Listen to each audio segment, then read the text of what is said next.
So today I'm here with Simona, who is actually one of our purchase negotiators here at Warner's. Simona has just recently experienced being a first-time buyer herself and purchasing a property for the first time, so a little bit different for you being on the other side of it. I think it's quite nice to have a wee chat, see how she felt the process went, things that she experienced, and ultimately what made her decide to buy and what made her decide to buy the property that she now currently lives in. So give us a wee bit of a background, how did it start off? What made you, because you were renting, and what made you decide to start having a look for property to buy? Yeah, we were in our rental for a wee while, but due to obviously interest rates, our mortgage went up quite dramatically. We wanted to kind of change the location, etc. So we started looking at different rentals, but when we kind of saw the prices and it wasn't really what we wanted in the long run anyway, we decided, well, why don't we just try and find a property? I think being in the field I'm in, it was an ideal time as well to look for something. So we started off with speaking with a mortgage broker just to see how much we can borrow, how would our mortgage rate look, and what we would have to pay every month. And kind of based on that, we decided, right, this is the maximum we want to be spending at this moment in time, due to the rates being a little bit higher, and started looking for a property. Exciting. And did you find that speaking with a broker was better than going straight to say, that your bank, who you currently, bank with, so, Bank of Scotland, Royal Bank, whoever it may be? Yeah, absolutely. I think it's, first of all, the advice you get. You can pretty much ask them anything, and you know that they're not just trying to sell you that particular product, because they have access to a lot of different lenders, different products. So I think that was a big plus, and to know that you have that advisor that's just there every step of the way, and they can kind of guide you through that process is, I think, a great benefit to it as well. That's good. So you're getting a helping hand throughout the journey rather than just going to a bank saying this is what you can lend. The broker's there to ask questions. How did you pick the area that you ended up buying in? Was there one particular area that you thought, I only want to purchase in this area, or did you kind of look all around Edinburgh and the Lothians? We were quite open-minded. There were certain areas we preferred over others, but we also were looking realistically at our budget. So we knew that although one area is preferred, our budget didn't allow us to buy there. So we tried to be as realistic from the very start, so we're not disappointed at a later stage. So there were certain areas we knew we really liked. We looked at different prices, what we could afford, and then kind of went from there. Okay, and then where did you end up buying in the end? What area did you choose? Okay, lovely. And it's not too far from town as well. You've got amazing transport links as well out that way. So, and did you sign up to sort of ESPC, Rightmove mailing list? How did you end up finding the property you bought? I think because I work at Warner's, I have access and I look at properties every day. So because I do that, I didn't necessarily have to sign up. But I think if I wasn't a purchase negotiator, I would definitely sign up to different alerts on every possible website, just so I'm not missing out on properties. I think a good tip for first-time buyers is not necessarily to always look at the first property that comes on the market, but sometimes look at properties that have been on for a little bit longer.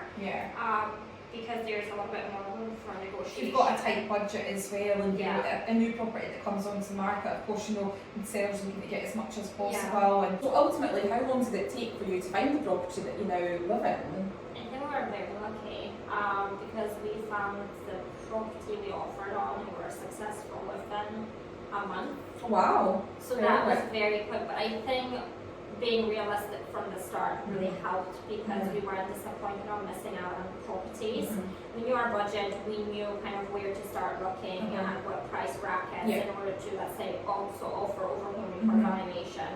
And I think that helped us to get a property a lot quicker. I think if we weren't realistic from the start, it would have taken a little bit longer. Okay. And was there anything when you were viewing properties that you were specifically looking for? Was there anything that you thought are must-haves in a property, or? Yeah, there's loads of them, but you don't always get them. No, that's very true. Yeah, there were things that I wanted. My partner was very easygoing, so there were things I really wanted. There were things I needed. So there were certain compromises I was willing to make. When you have a tighter budget, Yeah, I don't can't think get you can everything you want. exactly. But yeah, like one of the things, we were planning to buy a flat, so I wanted either a little bit of a patio or a balcony. Okay. That was something that I Little bit of really outside wanted. space. Exactly, since we weren't gonna get a garden. Okay. So that was one thing. It sounds silly, but I wanted a window in my kitchen. I mean, there's a lot of flats, especially if you've been renting for so long, and there's a lot Yeah. of old tenant styles that have integrated, kitchens. They don't have any windows, so I think it's a lot of things. every rental I've ever been in never Yeah. had a window in the kitchen, so I think that was one of those things where I must be there. Yeah. So yeah, those were just a couple of things that I really wanted. How long did it actually take for you to find the property that you're now in?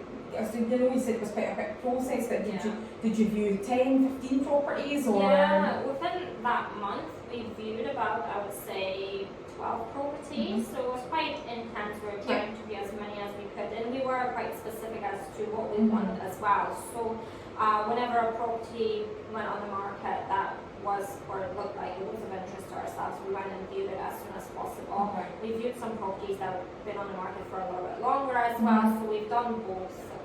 Also, although I'm a purchase neg, I had an amazing team that helped me with this as well, so that was Good. So once you had your offer accepted, you must have been absolutely over the moon. What happened next? So obviously, I assume you agree your date of entry and then go from there. So was that sort of an 8-week date of entry? No, it was actually a longer entry date. So we did compromise a little bit with the entry date because the guy we were buying from, he didn't have a property at that stage. Right. So he needed to find something.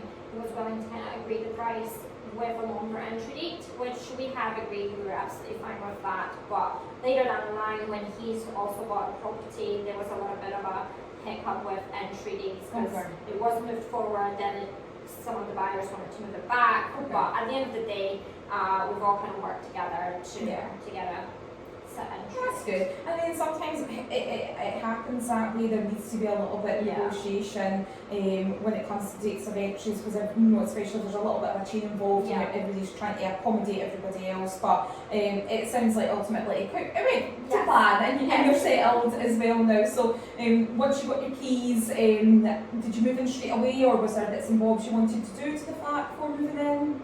We actually ended up doing a little bit more than we thought. Okay. Luckily enough, my partner is a joiner. Very handy there. Yes, a lot cheaper. But yeah, we ended up doing a lot more work. We moved into the flat straight away. I know that we'll do it the same way this time around. I think I would have lived somewhere else and then moved in later.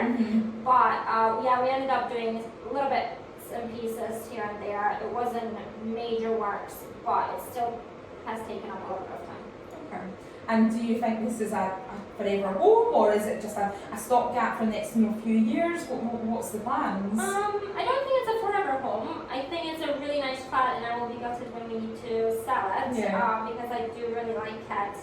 But yeah, I think it's for the next few years at least. Yeah. Okay, perfect. Like Simona, if you're thinking about purchasing your first property, you're not sure where to start, we have a full team of purchase negotiators. Simona herself could absolutely give a helping hand there. Get in touch with us. We can put you in touch with mortgage brokers, put you on the right track to helping you find a property, and just kind of starting from scratch, telling you the do's and don'ts of buying. So if you are looking to find out a little bit more, get in touch with us today.